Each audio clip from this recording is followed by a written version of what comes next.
Hello viewers, this is Tasuduk here. Today we are discussing about PHP.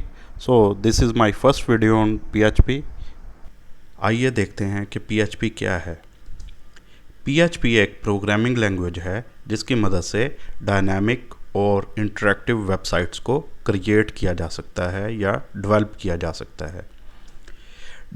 Dynamic और interactive website से क्या मुराद है? इससे मुराद ये है कि ऐसी वेबसाइट जिसके हर पेज को जब भी विज़िट किया जाए उसके कंटेंट्स ऑटोमेटिकली चेंज हो सकें। चूँकि PHP एक स्क्रिप्टिंग लैंग्वेज है, सो स्क्रिप्टिंग लैंग्वेज एक ऐसी लैंग्वेज होती है जो किसी और लैंग्वेज के अंदर एम्बेड की जाती है। सो PHP का कोड या स्क्रिप्ट HTML वेब पेजेस के अंदर एम्बेड किया जाता है। आइए देखते हैं कि PHP किस चीज़ का मुखफ़फ़ है। PHP शुरू में पर्सनल होम पेज का मुखफ़फ़ था और ये इस्तेमाल होता रहा, लेकिन आज इसको हाइपरटेक्स्ट प्री प्रोसेसर कहा जाता है, जो कि एक रिकर्सिव एक्रोनिम है। रिकर्सिव एक्रोनिम से मुराद ये है कि P for pre, H for hypertext and P for processor, इस तरह से इसको पढ़ा जाता है, इसलिए ये रिकर्सिव यानी उल्टा के इसको पढ़ा जाएगा। हाइपरटेक्स्ट प्री प्रोसेसर से क्या मुराद है? ऐसा मेथड जिसमें इंफॉर्मेशन प्रोसेस होके बतौर आउटपुट हाइपरटेक्स्ट के तौर पे प्रोड्यूस होती है। सो आइए नज़र डालते हैं कि PHP क्यों पॉपुलर है। इसकी पॉपुलैरिटी का अंदाज़ा इस बात से लगाया जा सकता है कि दुनिया का सबसे बड़ा ब्लॉगिंग सिस्टम या कंटेंट मैनेजमेंट सिस्टम जो कि वर्डप्रेस है, उसकी कोर लैंग्वेज के तौर पे PHP इस्तेमाल हुई है। इसी तरह फेसबुक जो दुनिया की सबसे बड़ी सोशल मीडिया वेबसाइट है, उसकी कोर लैंग्वेज के तौर पे भी PHP इस्तेमाल हुई है। जैसा कि आप जानते हैं कि स्क्रिप्टिंग लैंग्वेजेस दो तरह की होती हैं, सर्वर साइड स्क्रिप्टिंग लैंग्वेजेस और क्लाइंट साइड स्क्रिप्टिंग लैंग्वेजेस। सो PHP क्या है? ये एक सर्वर साइड स्क्रिप्टिंग लैंग्वेज है। सर्वर साइड स्क्रिप्टिंग लैंग्वेज से मुराद ये है कि इसका स्क्रिप्ट या प्रोग्राम वेब सर्वर के ऊपर रन होता है, जबकि क्लाइंट साइड स्क्रिप्टिंग लैंग्वेज की बात करें जैसा कि जावास्क्रिप्ट है, तो ये आम तौर पे यूज़र के अपने कंप्यूटर के वेब ब्राउज़र के ऊपर रन होती है।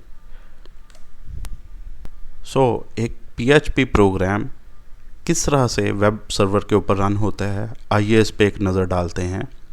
हमारे पास एक इमेज है जिस सबसे पहले क्लाइंट के ऊपर आते हैं, जहाँ से URL की शक्ल में एक वेब रिक्वेस्ट भेजी जाएगी। ये वेब रिक्वेस्ट वेब सर्वर के ऊपर जाएगी। वेब सर्वर देखेगा कि क्या ये एक PHP डॉक्यूमेंट है। अगर ये एक PHP डॉक्यूमेंट है तो वेब सर्वर का PHP इंजन उसको इंटरप्रेट करेगा और उसको रिज़ल्ट के तौर पे HTML डॉक्यूमेंट में कन्वर्ट करके वेब सर्वर के ज़रिए से दोबारा से क्लाइंट के ब्राउज़र के ऊपर एज आउटपुट सेंड कर देगा। आइए देखते हैं कि PHP लैंग्वेज की मदद से हम लोग क्या कर सकते हैं। जैसा कि पहले भी हम लोग इस चीज़ को देख चुके हैं कि इसकी मदद से बुनियादी तौर पर हम लोग डायनामिक पेजेस कंटेंट्स को जनरेट कर सकते हैं। इसके अलावा PHP की मदद से वेब सर्वर के ऊपर किसी भी फाइल को ना सिर्फ क्रिएट किया जा सकता है, उसको ओपन किया जा सकता है, उसको रीड किया जा सकता है, राइट किया जा सकता है, डिलीट किया जा सकता है या क्लोज किया जा सकता है। इसी तरह PHP की मदद से वेब फॉर्म की मदद से डाटा कलेक्ट किया जा सकता है।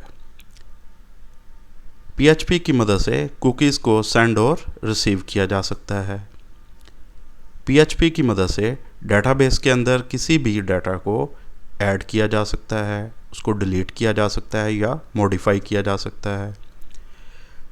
इसी तरह PHP की मदद से यूज़र एक्सेस को कंट्रोल किया जा सकता है और डाटा इंक्रिप्शन भी पॉसिबल है। आइए देखते हैं कि PHP में क्या क्या खसूसियात हैं। PHP की सबसे बड़ी खसूसियत ये है कि इसको क्रॉस प्लेटफॉर्म्स के ऊपर रन किया जा सकता है।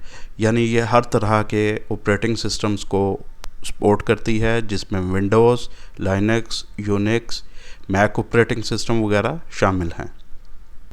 अगर इसकी कंपैटिबिलिटी की बात करें तो ये हर तरह के वेब सर्वर्स को सपोर्ट करती है, जैसा कि अपाचे या इंटरनेट इंफॉर्मेशन सिस्टम वगैरह। इसी तरह PHP डेटाबेस की एक वाइड रेंज को सपोर्ट करती है, जिसमें MySQL, SQL सर्वर और Oracle वगैरह शामिल हैं।